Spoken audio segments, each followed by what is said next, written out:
Kesha la asubuhi la Jumanne, Juni 9, 2026 linasema malaika nyumbani. Kwa kuwa atakuagizia malaika zake wakulinde katika njia zako zote. Mikononi mwao watakuchukua, usije ukajikwaa mguu wako katika jiwe. Zaburi 91 fungu la 11 na la 12. Malaika wa Mungu wanatulinda juu ya dunia hii. Kuna maelfu na makumi elfu ya wajumbe wa mbinguni walioagizwa na Baba ili kumzuia shetani asipate fursa juu ya wale wanaokataa kutembea katika njia ya uovu. Na malaika hawa wanaowalinda watoto wa Mungu duniani wanawasiliana na Baba mbinguni. Angalieni, msidharau mmojawapo wadogo hawa, alisema Kristo, kwa maana nawaambia ya kwamba malaika wao mbinguni siku zote hutazama uso wa Baba yangu aliye mbinguni. Mathayo 18 fungu la 10.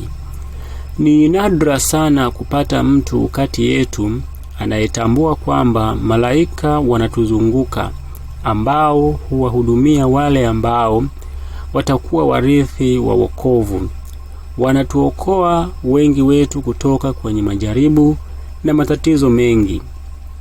Familia yote ya mbinguni inavutiwa sana na familia ya hapa duniani, na tunapaswa kushukuru sana kwa sababu ya upendo huo uliooneshwa kwetu mchana na usiku.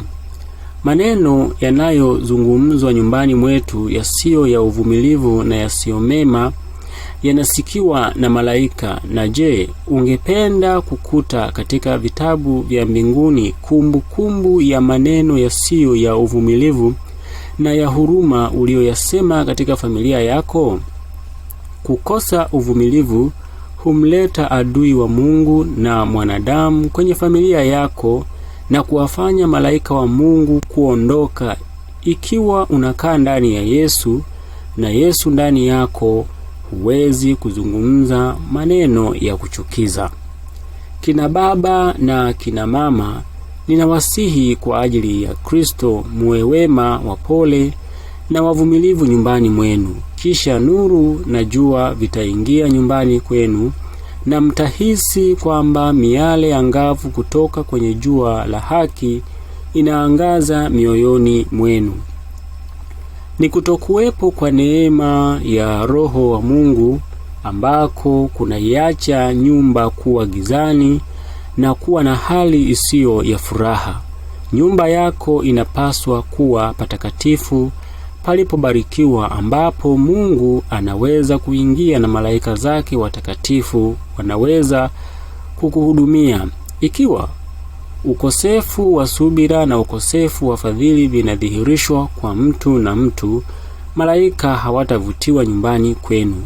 Lakini mahali ambapo upendo na amani vinakaa, malaika hawa wa mbinguni wanapenda kuja na kuendelea kuleta mvuto mtakatifu zaidi wa makao ya mbinguni. Basi ninyi nanyi kesheni, maana hamjui siku wala saa. Mungu atubariki na Mungu atuongoze tunapoendelea kuyatafakari haya na kuyatendea kazi katika familia zetu. Na somo hili lituongoze katika siku ya leo kuwa na matumaini na nguvu katika kutekeleza kusudi la Mungu maishani mwetu. Mungu akubariki sana mpendwa msikilizaji.